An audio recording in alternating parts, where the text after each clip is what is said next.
I think the author intends it to be funny. It is not funny on any intellectual level.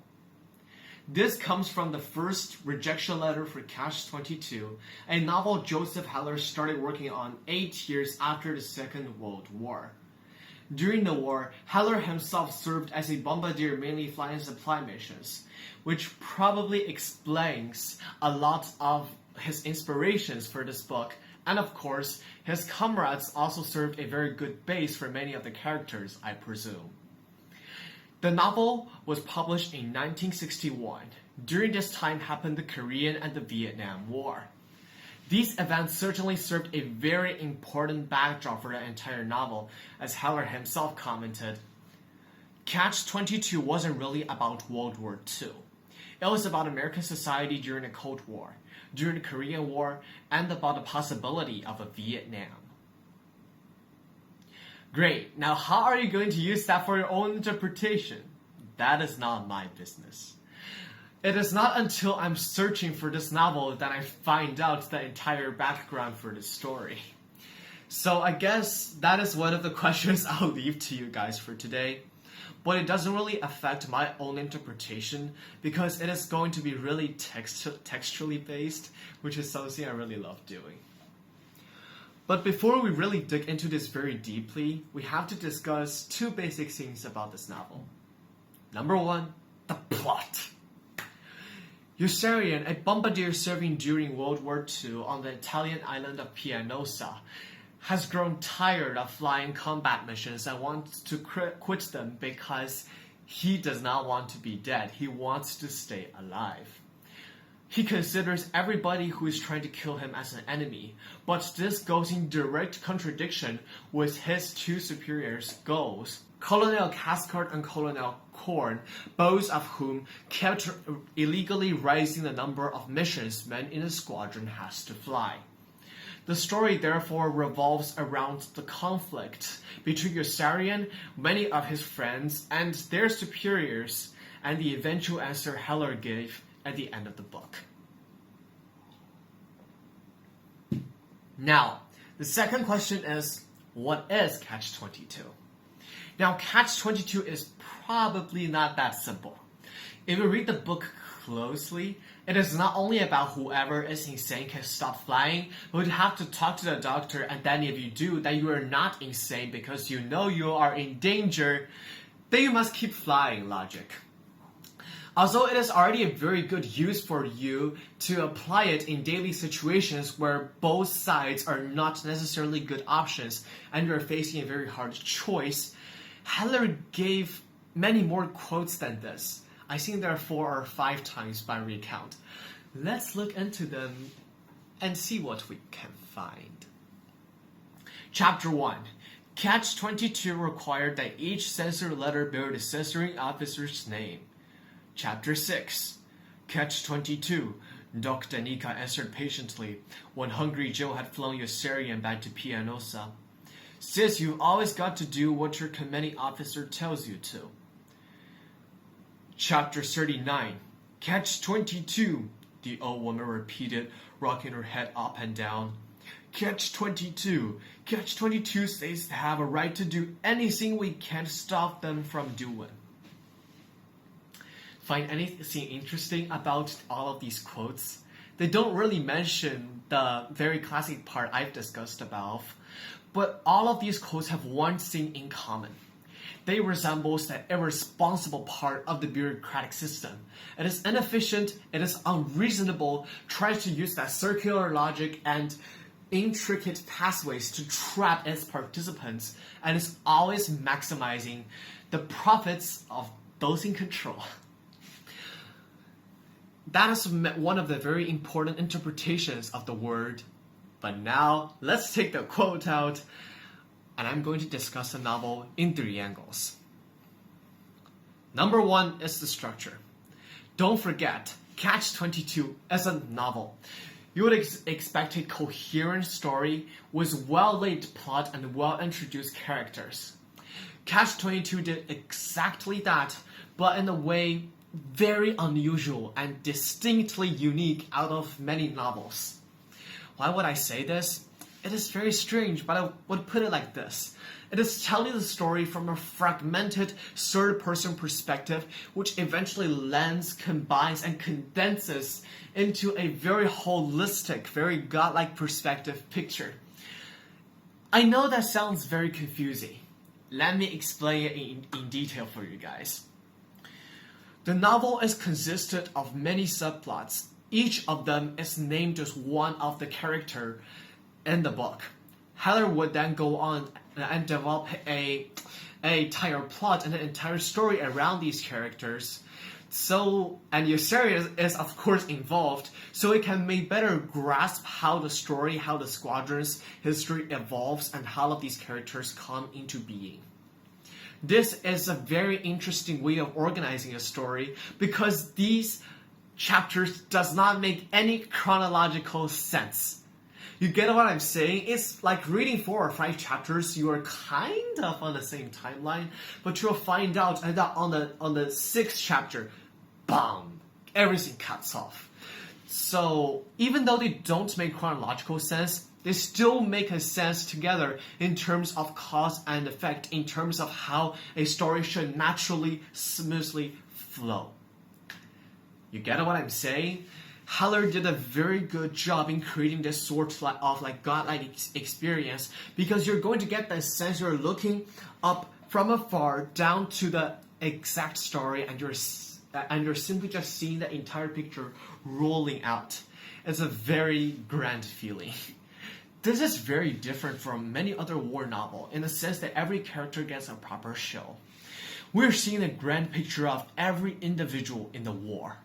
And because each character Heller puts out are fully explained and resonates with us audience.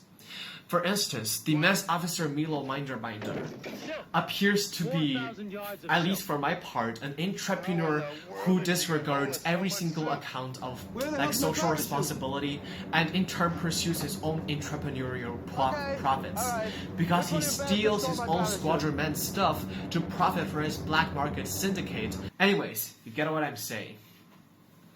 This will not exist in many other novels, and sometimes particularly war novels.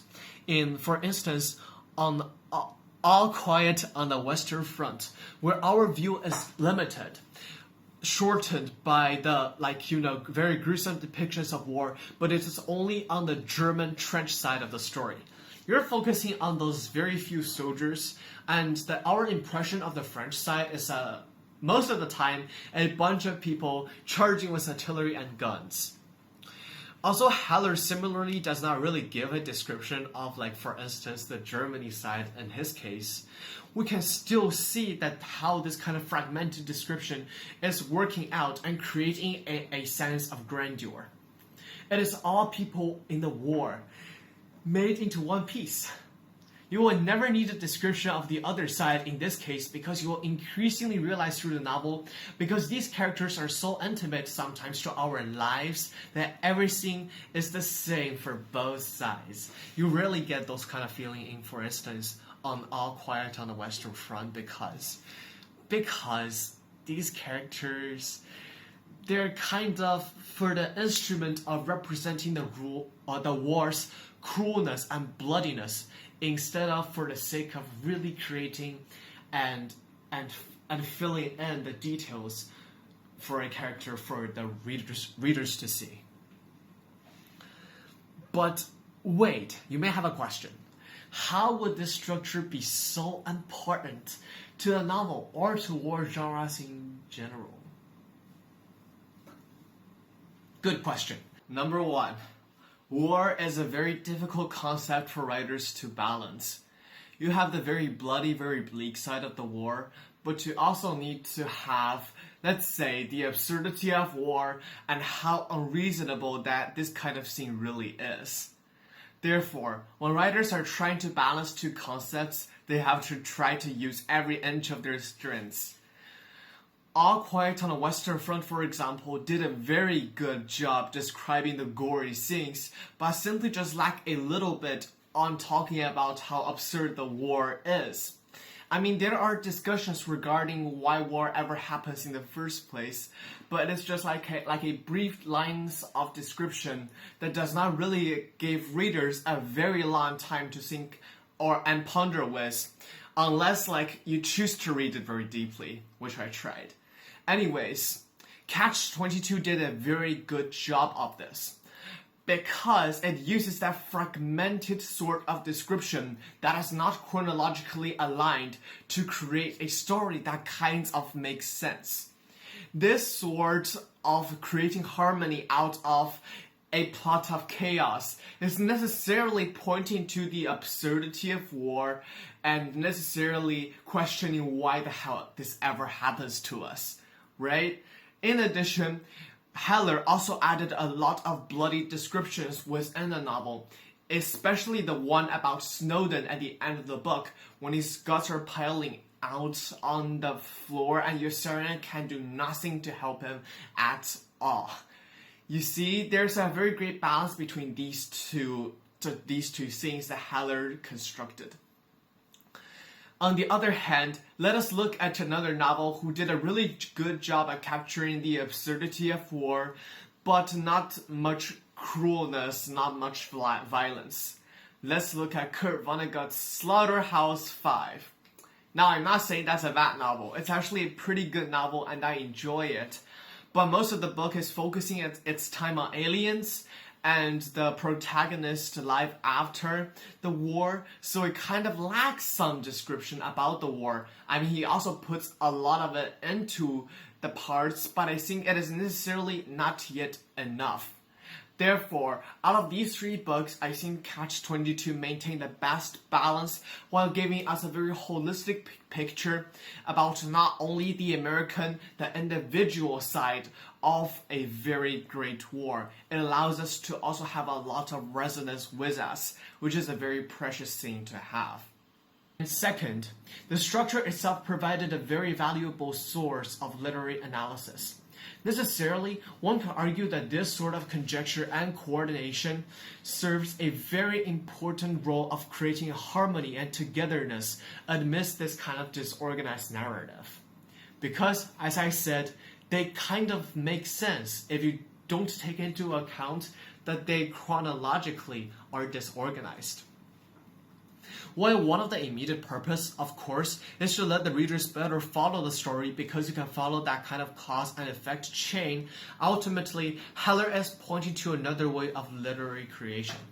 That due to the fallacy of human memory and the bizarre nature of war, the method of holistic perspective through disorganized narrative is very akin to the nature of war. And as I probably should have said when I'm talking about the first point on how the grand heavy texture should work out, it is a very important way of creating a very great picture that is no longer to the American side of the story. Now, let's move on to the second angle of things. The emotional value of the novel. Yossarian once said, "Whoever is trying to kill you is the enemy." And it does not really matter which side they are on. Either they're your supposed allies or whatsoever. And you know what? Every single one of his friends died not at his enemy's hands, but at their own allies' hands. 2 of them went down in a plane crash during a very intense combat mission. They cut off each other's tails because of their spinning parts, and they all went down like a rock. Another friend, Kid Sampson, died when he was diving because the plane just flew by and sliced his body half off. His last friend, Hungry Joe, died because of his roommate Hupo's cat was suffocating him when he was asleep. I mean, how did Heller have such a genius to construct all of these deliberately? That's plain sheer irony. Who would have expected all of this to play out? I mean, these details are so spread out through the entire book. Well, anyways, although it is already like a great warning and a warning of our human feebleness and the absurdity of war, I went on to argue that all of these details Heller is paving is talking about the unreliableness of our own memory, of our own minds. While this interpretation may seem a bit outstretched, let me extend it in detail. We would never really realize that one day the governments are issuing these reports, that our own men, that our own family maybe, may have gone down in such a tragedy when their death is only faced by cruel letters and simply just numbers in an official casualty report. Or even worse, we do not even realize that the government the government which should be helping us is turning against us. Now let's just look at another small detail which may support what I have just said. Also probably marginally, right? Colonel Cathcart decided to send letters to every family with casualty to mourn their loss, which is in the very early part of the novel. Later, Doc Danica was found to have dead, but by every other people except himself, because he jumped down in the parachute in the last minute while the plane crashed, but nobody took notice of that. So his wife thought that he is dead. What does it turn out? Doc Danica wrote a desperate letter to his wife that he is not yet dead, that he should still be saved. 10 chapters later, after Colonel Cathcart has sent the letter, let's see what his wife have received. Dear Mrs., Mr., Miss, or Mr. and Mrs. Danica, words cannot express the deep personal grief I experienced when your husband, son, father, or brother was killed, wounded, or reported missing in action. Which were the exact words happening 10 chapters earlier. See how these little details pop up and hurt too deeply, and how these strange coincidences can change our lives. Number 3 is Heller's answer. What does Heller offer as a solution or / as an answer to all of these absurdities? Now, we certainly understand that he tells a very good story, and he shrewdly pointed out the absurdity of war and some individuals' rights are being violated, and sometimes even their lives. However, what can we do about this? What can somebody do about this in this sort of stupid situation? Let's get back to Yossarian. We haven't met him in a while, our protagonist. Yossarian never wanted to fly.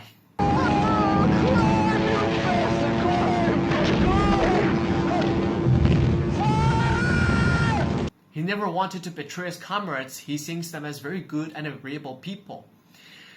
But he also wants to go home, and he does not want to be court-martialed. Now the 2 colonels have offered him a deal. Either Yossarian will lie back into the US after he was sent back there and say how awesome Colonel Cathcart and Korn is, or he will face a court-martial based on evidence made up against him.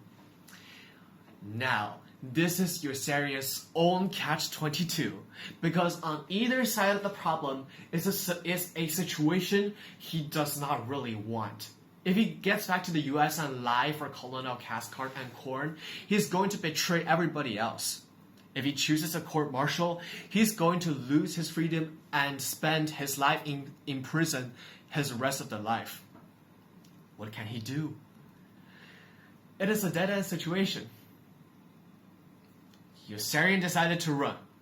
Yes, he decided to run, which is a very ingenious answer because it explains the only impossible concept in this whole situation.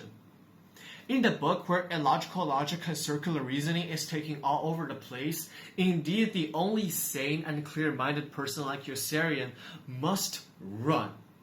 You see, run, said Yossarian. He's not going to fly any more missions, he's not going to betray his comrades, and he's not going to work for the scoundrel Colonel Korn and Cathcart.